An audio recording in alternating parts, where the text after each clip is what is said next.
এই মাদ্রাসা থেকে ভুল বুঝিয়ে নন সায়েন্টিফিক নন মডার্ন এডুকেশন দিয়ে তাদেরকে ক্রিমিনাল বানাবার চেষ্টা করছে। এরা কোনো রকমভাবে সামাজিক কাজের জন্য আসেনি, এরা এসছে সমাজে বিভেদ তৈরি করার জন্য। পশ্চিমবঙ্গ সরকার যদি সত্যি সত্যি বিজেপি বিরোধী হয়ে থাকে তাহলে এই মুহূর্তে অগ্নিমিত্রা পলের বিরুদ্ধে আইনি ব্যবস্থা নিতে হবে। ওনার বিরুদ্ধে সরাসরি কমিউনাল ইনস্টিগেশনের মামলা দেওয়া হোক। অর্থাৎ মাদ্রাসা যে সন্ত্রাসবাদীদের আঁতুড়ঘর, এই কথাটা প্রথম কিন্তু অগ্নিমিত্রা পল বলছেন না। এই পশ্চিমবঙ্গের সাধারণ গরিব ছাত্রছাত্রীদের জন্য অগ্নিমিত্রা পল নিজের জীবনে কি করেছে, এই প্রশ্নটা আমাদেরকে তাকে করতে হবে। এটা তো আমাদের জন্য লজ্জার। এটাকে নতুন করে চাড়িয়ে তুলে এটাকে নিয়ে কমিউনাল কথা বলা বা মাদ্রাসা ফোবিয়া তৈরি করা ইসলামোফোবিয়ার আড়ালে, এটা অত্যন্ত সুপরিকল্পিত। অগ্নিমিত্রা পলেরা যে বিভাজনের রাজনীতি তৈরি করার চেষ্টা করছেন, হিন্দু মুসলমানে যে ভেদাভেদ তৈরি করার চেষ্টা করছেন, আজকাল দেখবেন টিভিতে যখন মুসলমান ছাত্রছাত্রীরা ভালো রেজাল্ট করে, টিভিতে কেন সোশ্যাল মিডিয়াতেও তারা কোনো পরীক্ষায় ভালো রেজাল্ট করলে সেটাকে জিহাদ বলা হয়। আইপিএস জিহাদ, ল্যান্ড জিহাদ, লাভ জিহাদ। যেন মুসলমান মানুষজন প্রেম করলে সেটা জিহাদ, মুসলমান মানুষজন জমি কিনলে সেটা জিহাদ, মুসলমান মানুষজন বড় চাকরি পেয়ে গেলে সেটা জিহাদ। আরএসএস স্কুলগুলো সমাজকে কি দিয়েছে? অগ্নিমিত্রা পাল বলছে মাদ্রাসা থেকে যারা পাশ করে বেরোয় তারা নাকি আইএএস আইপিএস হতে পারে না। তিনি রীতিমতো চ্যালেঞ্জ ছুড়ে দিয়ে বলছেন যে ফিরহাদ হাকিমকে দেখাতে বলছে যে আপনি পরিসংখ্যান দেখান যে মাদ্রাসা থেকে কটা উচ্চ শিক্ষিত ছেলেমেয়েরা পাশ করেছে। আসলে অগ্নিমিত্রা পল কোনোদিন আলামিন মিশনের নাম শোনেনি।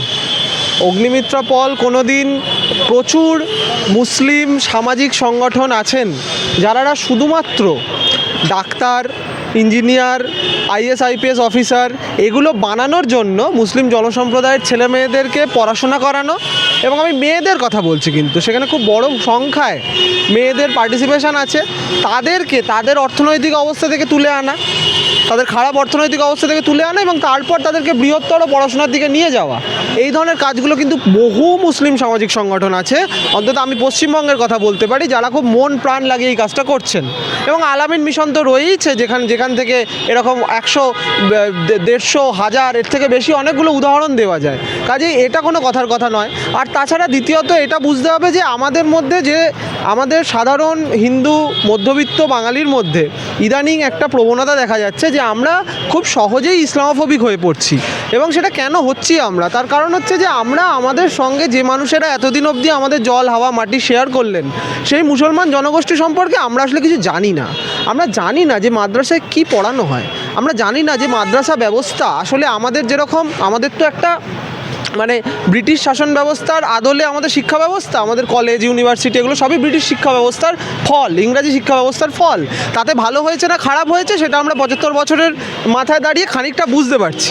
কিন্তু তার আগেও কিন্তু শিক্ষাদানের পদ্ধতি ছিল, সেখানে পাঠশালার ব্যবস্থা ছিল, সেখানে মক্তব ছিল, মাদ্রাসা ছিল। সেখানে কিন্তু কে হিন্দু কে মুসলমান এটা দেখে পড়াশোনা হতো না। আপনারা যদি ব্রিটিশ একজন, তিনি ওরিয়েন্টালিস্ট ছিলেন, তিনি সবসময় যে ভারত সম্পর্কে আদৌ তার ভারতের ভালো করার জন্য কোনো কথা বলছেন এরকম আমার নিজের মনে হয় না। কিন্তু তিনি শাসন চালাবে কী করে ব্রিটিশরা এখানে, সেই জন্য অ্যাডামস সাহেব তিনি একটা রিপোর্ট বানিয়েছিলেন। সেখানে সারা দেশে সেই সময়ে ওরা এসে যেভাবে বাংলাকে দেখছে, ওরা এসে যেভাবে দক্ষিণ ভারতকে দেখছে, মাদ্রাজকে দেখছে, সেখানে শিক্ষা ব্যবস্থা কীরকম ছিল উনি সেসবের হিসাব দিয়েছেন। সেই অ্যাডামসের রিপোর্ট, অ্যাডামসের শিক্ষা সমীক্ষা যে কেউ আপনারা গুগল করে পড়তে পারেন। তো অ্যাডামস কি বলছিলেন সেই সময়, যে মানুষ যারা হয়তো পরবর্তী সময় মেকলে বলবেন যে ভারতীয়দের ইংরাজি শিক্ষায় শিক্ষিত হতে হবে, তার আগে কিন্তু অ্যাডামস একেবারেই অন্য কথা বলছেন। অ্যাডামস বলছেন যে পাঠশালা, মক্তব, মাদ্রাসা এগুলো এদেশে তিনি এগুলোকে ডকুমেন্ট করছেন। এখানে কত রকমের বিষয় পড়ানো হয়, এখানে বিজ্ঞান চর্চা থেকে শুরু করে, সাহিত্য চর্চা থেকে শুরু করে, ব্যাকরণ চর্চা থেকে শুরু করে, ভাষা চর্চা থেকে শুরু করে কত ডাইভার্স একটা শিক্ষা ব্যবস্থা রয়েছে। এবং সেখানে হিন্দু মুসলমান ভেদাভেদ কিন্তু নেই। অর্থাৎ পাঠশালা, মক্তব, মাদ্রাসার যে ব্যবস্থা, সেই ব্যবস্থাকে আজকে অনেকে সেকুলার শিক্ষা ব্যবস্থার মতো করেও পাঠ করতে পারে। আমাদের একটা ধারণা আছে এই ব্যবস্থাগুলো হয়তো সেকুলার নয়, এগুলো একান্তই ধর্মীয় প্রতিষ্ঠান, না এগুলো শিক্ষা প্রতিষ্ঠান। এখানে এবারে হতেই পারে যে যেহেতু সেটা ইসলাম ধর্মের সঙ্গে সংযুক্ত, সেখানে হয়তো অনেক বেশি পরিমাণে ইসলামী ধর্মতত্ত্ব পড়ানো হয়। আমি তো নিজে মনে করি যে যে কোনো মানুষের, যিনি ভারতীয় নাগরিক, তাকে সিলেবাসে ধর্মতত্ত্ব পড়ানো উচিত। কারণ তাতে আমরা কি হবে, একটা একে অপরের ধর্ম সম্পর্কে অনেক কিছু জানতে পারবো। সেই মানুষটিকেও আমরা বেদান্ত, মহাভারত, রামায়ণ যেমন পড়াতে পারি অ্যাজ আ টেক্সট, আমি তাকে জোর করে এটা গেলানোর কথা বলছি না, কিন্তু আবার আমাদেরও উচিত যে ইসলামী ধর্মতত্ত্বের যে জিনিসগুলো আছে সেগুলো সম্পর্কে আমাদের সচেতনতা বৃদ্ধি করা। তো আমার তো মনে হয় না যে ধর্মতত্ত্ব পড়া খুব খারাপ জিনিস, বরং ধর্মতত্ত্ব পড়া থাকলেই, ধর্মের ইতিহাস জানা থাকলেই আমরা খুব সহজে অগ্নিমিত্রা পলেরা যে বিভাজনের রাজনীতি তৈরি করার চেষ্টা করছেন, হিন্দু মুসলমানে যে ভেদাভেদ তৈরি করার চেষ্টা করছেন, সেটা আমরা কাটিয়ে উঠতে পারবো। কারণ ধর্ম প্রকৃত অর্থে যদি আমরা বুঝতে পারি, জানতে পারি, তাহলে সেটা সহনশীলতা শেখাবে, তাহলে আমাদের একে অপরের সঙ্গে থাকা শেখাবে। আর তাছাড়া আমার কাছে তো খুব সহজ একটা হিসাব, যে আপনারা সাচার কমিটির রিপোর্ট দেখুন, আপনারা দেখুন সাচার কমিটির রিপোর্ট, সেখানে আমরা দেখতে পাবো যে বামফ্রন্ট আমলে কিভাবে পশ্চিমবঙ্গে মুসলমানদের কি অবস্থা হয়েছিল। পশ্চিমবঙ্গের এবং বিহারের মুসলমানদের যদি আপনি এডুকেশনাল রিপোর্ট দেখেন, সেখানে দেখবেন যে গরিব মুসলমান মাত্রই তারা কিন্তু মাদ্রাসার উপর নির্ভরশীল। কেন হতে হয়েছে তাদেরকে মাদ্রাসার উপর নির্ভরশীল? যদি রাষ্ট্র মুসলমানদের সম্পর্কে এত সদয় ছিল, এত নাকি অ্যাপেজ করতো, এত নাকি এখনও যেটা বলা হয় যে তোষণ চলছে, যদি তোষণ চলতোই তাহলে কেন তাদেরকে এই নির্ভরশীলতাটা নিজেদের ধর্মীয় প্রতিষ্ঠানের দিকে দেখাতে হতো? অর্থাৎ ধর্মীয় প্রতিষ্ঠান যে সাপোর্ট দিতে পেরেছে, আমাদের সেকুলার রাষ্ট্র সেই সাপোর্ট দিতে পারেনি। এটা তো আমাদের জন্য লজ্জার। এটাকে নতুন করে চাড়িয়ে তুলে এটাকে নিয়ে কমিউনাল কথা বলা বা মাদ্রাসা ফোবিয়া তৈরি করা ইসলামোফোবিয়ার আড়ালে, এটা অত্যন্ত সুপরিকল্পিত। আপনারা দেখবেন যে রক্তবীজের মতো ছবি তৈরি হচ্ছে, যেখানে সরাসরি মাদ্রাসাকে ধরে এই ধরনের কথাবার্তা হচ্ছে। খাগড়াগড় কাণ্ডের সময় আমরা দেখেছি যে সিপিএম কংগ্রেসও এই ভাষাতে কথা বলেছে। এটা দুঃখজনক যে তারা কিন্তু বিজেপির ভাষাতেই তখন কথা বলেছেন, খাগড়াগড় কাণ্ডের কথা যাদের মনে থাকবে। অর্থাৎ মাদ্রাসা যে সন্ত্রাসবাদীদের আতুরঘর, এই কথাটা প্রথম কিন্তু অগ্নিমিত্রা পল বলছেন না, এই কথাটা বুদ্ধদেব ভট্টাচার্য বলেছিলেন।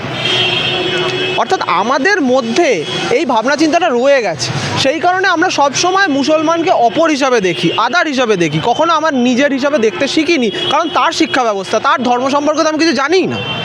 আর ওই তো প্রথমেই যেটা বললাম যে ওই কথাটা তো পুরোপুরি বেসলেস, যে কজন ডাক্তার বেরোয়, কজন ডাক্তার। আর তাছাড়া আজকাল দেখবেন টিভিতে যখন মুসলমান ছাত্রছাত্রীরা ভালো রেজাল্ট করে, টিভিতে কেন, সোশ্যাল মিডিয়াতেও, তারা কোনো পরীক্ষায় ভালো রেজাল্ট করলে সেটাকে জিহাদ বলা হয়, আইপিএস জিহাদ, ল্যান্ড জিহাদ, লাভ জিহাদ। যেন মুসলমান মানুষজন প্রেম করলে সেটা জিহাদ, মুসলমান মানুষজন জমি কিনলে সেটা জিহাদ, মুসলমান মানুষজন বড় চাকরি পেয়ে গেলে সেটা জিহাদ। কাজেই এইটা একটা খুব সমস্যার ব্যাপার। ধরুন আমরা যে অঞ্চলে রয়েছি পোদ্দারকোট, এখানে তো প্রচুর হকার রয়েছেন, এর মধ্যে হিন্দু মানুষজনও আছে, মুসলমান মানুষজনও আছে। কালকে যদি এই কথাগুলোর জন্য এই ধরনের অঞ্চলগুলোতে কোনো অস্থির পরিস্থিতি তৈরি হয়, তার দায়টা কে নেবে? তার দায়টা অগ্নিমিত্রা পল নেবে না, কারণ এরা কোনো রকমভাবে সামাজিক কাজের জন্য আসেনি, এরা এসছে সমাজে বিভেদ তৈরি করার জন্য। ওর নিজের কন্ট্রিবিউশন কী আছে মুসলিম মানুষ ছেড়ে দিন, পশ্চিমবঙ্গের সাধারণ গরিব ছাত্রছাত্রীদের জন্য অগ্নিমিত্রা পল নিজের জীবনে কি করেছে, এই প্রশ্নটা আমাদেরকে তাকে করতে হবে। তিনি আরও একটি কথা বলেছেন যে টাকা বরাদ্দ করা হয়েছে মাদ্রাসার জন্য, তিনি বললেন যে মাদ্রাসায় নাকি অনুপ্রবেশকারীদের আড়াল অর্থাৎ জঙ্গি তৈরি করা হয়। তিনি এত কীভাবে বলছেন এভাবে একটা কথা, যে জঙ্গি তৈরি হচ্ছে মাদ্রাসা? ওই যে আমি বললাম, এগুলো সবই আগে থেকে তৈরি করে দেওয়া মানসিকতা। আমি বলছি না যে কোনো সংগঠন কোনোভাবে কাজ করে না, কোনো মৌলবাদী সংগঠন সেখানে কাজ করতে পারে, কোনো সহিংসক গোষ্ঠী সেখানে কাজ করতে পারে। আচ্ছা, তাহলে তো আরএসএসের স্কুলগুলো নিয়েও কথা বলতে হয়। আরএসএসের স্কুলগুলোতেও তো এইভাবেই ছোট বয়স থেকে নিয়ে গিয়ে সেখানে বিভিন্ন রকমের ধর্মীয় শিক্ষার নামে আসলে মুসলমান বিদ্বেষী শিক্ষা দেওয়া যায়। আপনারা দেখতে পাবেন যে উত্তর ভারতে বা মধ্য ভারতে একাধিক স্কুল আছে যেখানে সকালে প্রেয়ারের সঙ্গে সঙ্গে এরকম ড্রিলিং প্র্যাকটিস হয় যে বাচ্চারা একটা মুসলমান পুতুল তাকে মারছে। আরএসএসের বিভিন্ন শাখাতে এই ড্রিলিংটা হয়, পিটির মধ্যে, বিভিন্ন ফিজিক্যাল ট্রেনিংয়ের মধ্যে এগুলোকে ঢোকানো হয়েছে যে তোমরা আসলে মুসলমানদের সঙ্গে লড়াই করার জন্য তৈরি হও। বাচ্চাদের মনে ছোটোবেলা থেকে খেলা, ব্যায়াম, বিভিন্ন ফিজিক্যাল ট্রেনিংয়ের মাধ্যমে আরএসএসের স্কুলগুলোতে এই ধরনের জিনিস করা হয়। সেখানে হয়তো একটা পুতুল যাকে মুসলমানের মানুষের মতো দেখতে, তার হয়তো দাড়ি আছে, টুপি আছে, তাকে মারা, তাকে বন্দুক দিয়ে কী করে অ্যাটাক করতে হবে, এই ধরনের ফিজিক্যাল ট্রেনিং কিন্তু আরএসএসের বিভিন্ন স্কুলে দেওয়া হয় চরম হিন্দুত্ববাদীতে, এবং সেই আদর্শেও করা হয়। আমি তো ব্যক্তিগতভাবে বলবো যে মাদ্রাসা অনেক বেশি সেকুলার রেদার দ্যান এই আরএসএসের স্কুলগুলি। সেখানে তো মানে অন্তত যে মাদ্রাসাগুলির নাম রয়েছে, যে মাদ্রাসাগুলির যেটা আসলে অগ্নিমিত্রা পল জানেন না, যে মাদ্রাসাগুলি থেকে আসলে একাডেমিক্যালি খুব ভালো ছেলেমেয়েরা প্রত্যেক বছর মাধ্যমিক, উচ্চ মাধ্যমিক এবং অন্যান্য সর্বভারতীয় পরীক্ষায় প্রথম হচ্ছে সেই মাদ্রাসাগুলোতে তো সেকুলার শিক্ষাই দেওয়া হচ্ছে আদপে। এবার তার সঙ্গে তারা যেহেতু ধর্মীয় সংগঠন, তারা ধর্মতত্ত্ব পড়াচ্ছেন। এখন সরস্বতী বিদ্যা মন্দিরে তো এই জিনিসটা হয় না। আপনি রামকৃষ্ণ মিশনের কথা বলতে পারেন, আপনি রামকৃষ্ণ মিশনের সঙ্গে আলামিন মিশনের তুলনা করতে পারেন, কারণ রামকৃষ্ণ মিশন সমাজকে কিছু দিয়েছে, আলামিন মিশন সমাজকে কিছু দিয়েছে। তারা শুধুমাত্র ধর্মীয় প্রতিষ্ঠান নয়, আরএসএস স্কুলগুলো সমাজকে কী দিয়েছে? গোটা উড়িষ্যা জুড়ে আজকে এই যে বাঙালি বিদ্বেষী আবহাওয়া চলছে, এই সমস্তগুলোর কারণ হচ্ছে আরএসএসের এই স্কুলগুলো। সেখানে আদিবাসী মানুষদের মধ্যে তাদেরকে সামনে রেখে, তাদের দারিদ্র্যের সুযোগ নিয়ে তাদেরকে এই স্কুলগুলোতে তাদের বাচ্চাদেরকে পড়ানো হয়, এবং পরবর্তী সময় আপনারা দেখবেন এলাকায় এলাকায় খ্রিস্টানদের সরাসরি গণহত্যার সামনে দাঁড় করানো হয়েছে উড়িষ্যাতে। কোথা থেকে এই শিক্ষা পেয়েছে উড়িষ্যার মানুষজন? কোথা থেকে শিক্ষা পেয়েছে উড়িষ্যার 18, 19, 20 বছরের ছেলেমেয়েরা যারা বাঙালি দেখলে আজকে মারতে আসছে আর নিজের এলাকাতে খ্রিস্টান যাজককে ধরে পেটাচ্ছে? কোথা থেকে এই শিক্ষা পেয়েছে? এগুলো সরস্বতী বিদ্যা মন্দিরের শিক্ষা, যেটা আসলে যে শিক্ষায় শিক্ষিত হয়ে অগ্নিমিত্রা পল এই কথাগুলো বলছেন। কাজেই জঙ্গি মাদ্রাসায় তৈরি হয় না। জঙ্গি আপনি যে ধরনের সমাজ ব্যবস্থা তৈরি করে রেখেছেন, যে ধরনের কাঠামো তৈরি করে রেখেছেন, সেখানে মানুষজন বিদ্বেষের বশবর্তী এমনিই হবে। আপনি একটা অসাম্যের সমাজ তৈরি করে রাখবেন, আপনি যে মানুষের যা অধিকার তাকে তা দেবেন না, তার বিরুদ্ধে তো একটা এরাপশন হবেই। আপনি তো সামাজিকভাবে সকলকে সমান অধিকার দিতে পারেননি। কাজে সেখান থেকে কোনো মানুষ হিংসার পথ বেছে নিতে পারে, কোনো মানুষ জঙ্গি হয়ে যেতে পারে। এটাকে আমি জাস্টিফাই করছি না, কিন্তু আমরা এরকম সমাজ তৈরি করে রেখেছি। আদপে গোটা সমাজটাই জঙ্গি এবং হিংস্র ব্যক্তি বানানোর কারখানা হয়ে দাঁড়িয়েছে, যেখানে দাঁড়িয়ে একটা ছেলে যে হয়তো নারায়ে তাকবীরের মানে জানে না, যে হয়তো আল্লাহু আকবরের মানে জানে না, বা একটা ছেলে যে হয়তো রামের নামে জয়ধ্বনি দিয়ে একজন মুসলমানকে মারতে যাবে, তারা আসলে রাম নামেরও অর্থ জানে না, আল্লাহর নামেরও অর্থ জানে না। কাজে এদেরকে কারা এত মূর্খ বানালো তো আমাদের এই সমাজ, যেখানে দাঁড়িয়ে একটা সম্পূর্ণ অসাম্যের সমাজ তৈরি করে রাখা হয়েছে, যেখানে শিক্ষা ব্যবস্থায় সবার শেয়ার ইকুয়াল নয়, যেখানে দলিত, আদিবাসী, মুসলমান হলে সমান শেয়ার পাওয়া যায় না। কাজে সেখান থেকে দাঁড়িয়ে দলিত ছেলেটি, আদিবাসী ছেলেটি হয়তো হিন্দুত্ববাদী রাজনীতি করতে চলে যাচ্ছে, মুসলমান ছেলেটি হয়তো রেডিকালাইজড হয়ে যাচ্ছে, কিন্তু এটা কোনো বিশেষ সংগঠন, বিশেষ প্রতিষ্ঠানের দায় হতে পারে না। এটা সামগ্রিকভাবে সামাজিক দায় নিতে হবে। সামাজিক দায় নিতে হলে এখনকার শাসকদের দায় নিতে হবে। তাহলে আমাকে রাজ্যের তৃণমূল সরকার, কেন্দ্রের বিজেপি সরকার, সারা পৃথিবীতে যে ধরনের পুঁজিবাদী ব্যবস্থা চলছে সেগুলোর বিরুদ্ধে প্রশ্ন তুলতে হবে, তাদের কাজকর্মের বিরুদ্ধে প্রশ্ন তুলতে হবে। কিন্তু সেগুলো না করে আমরা যদি এইরকমভাবে দোষারোপ দিতে থাকি, তাহলে সমাজে কমিউনাল বিভাজন, সাম্প্রদায়িক বিভাজন আরও বাড়বে। এবং আমি অনুরোধ করব যে পশ্চিমবঙ্গ সরকার যদি সত্যি সত্যি বিজেপি বিরোধী হয়ে থাকে, তাহলে এই মুহূর্তে অগ্নিমিত্রা পলের বিরুদ্ধে আইনি ব্যবস্থা নিতে হবে। না হলে কিন্তু তাদের যে বিজেপি বিরোধিতা, সেইটা একটা প্রশ্নের মুখে দাঁড়াবে। এটা কাউকে কোনো উত্তর দেওয়ার দরকার নেই, ওনার বিরুদ্ধে সরাসরি কমিউনাল ইনস্টিগেশনের মামলা দেওয়া হোক, এবং পুলিশ নিজের কাজ করুক এবং প্রমাণ করুক যে পশ্চিমবঙ্গের সরকার প্রকৃত অর্থেই একটা বিজেপি আরএসএস বিরোধী সরকার।